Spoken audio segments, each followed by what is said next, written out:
And I want to start with a story of one of our borrowers. I met this woman about 8 years ago, soon after I started SKS. I was walking down a dusty road in a remote village in a drought-prone region of India. I turned the corner and there were a line of thatched mud huts, with a group of women sitting in front of them. I walked up to these women. I said, I'm starting this new microfinance program. I want to give you collateral-free loans. Let you start a small business and get out of poverty. Now, naturally, these women looked at me a little suspiciously. There's this guy with an American accent talking about collateral-free loans, doorstep delivery, starting small businesses. But one woman, she was a little bit younger than the rest, had a bit of a sparkle in her eye, as if she understood there was some potential here. Her name was Siddhama, and she was a landless laborer. In fact, both her and her husband were landless laborers, earning at that time about $1 a day. It was barely enough for their survival.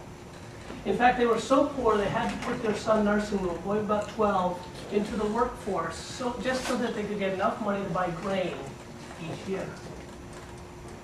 Now, Siddhama got a group of 4 other women and joined our program. And in the first year, she took a loan for 1,000 rupees, about $20. And she did a vegetable vending business. She would buy vegetables on the farm and sell them in the market. Paid off that loan in a year. The next year, she took a loan for leasing fruit trees. So she would sell the fruit and the vegetables on the market. Paid off that loan. In the third year, she said to her husband, why don't I get you fishing nets?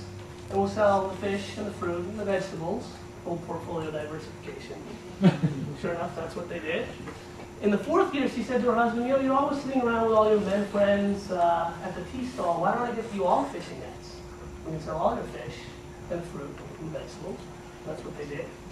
The fifth and sixth year, she kept adding more people to the fishing business and was selling so many fish by the 7th year that she took a loan for renting a small refrigerator. And she couldn't sell a daily catch on a daily basis, so she would store the fish and then got into a contract with a city merchant and would sell the fish to him and still have the fruits and the vegetables going.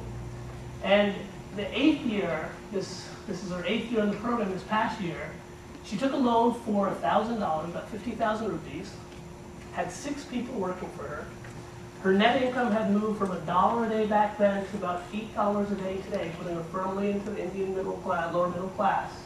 And that boy, Narsimhu, that boy who was once in bonded labor, once in the workforce, was now out of working, had just graduated high school, and had aspirations to become a doctor. This is what we do at SKS Microfinance. Our mission is to empower poor women like Siddhama to become economically self-reliant by providing financial services at their doorstep. Now, the model that we follow is the model of the Grameen Bank in Bangladesh.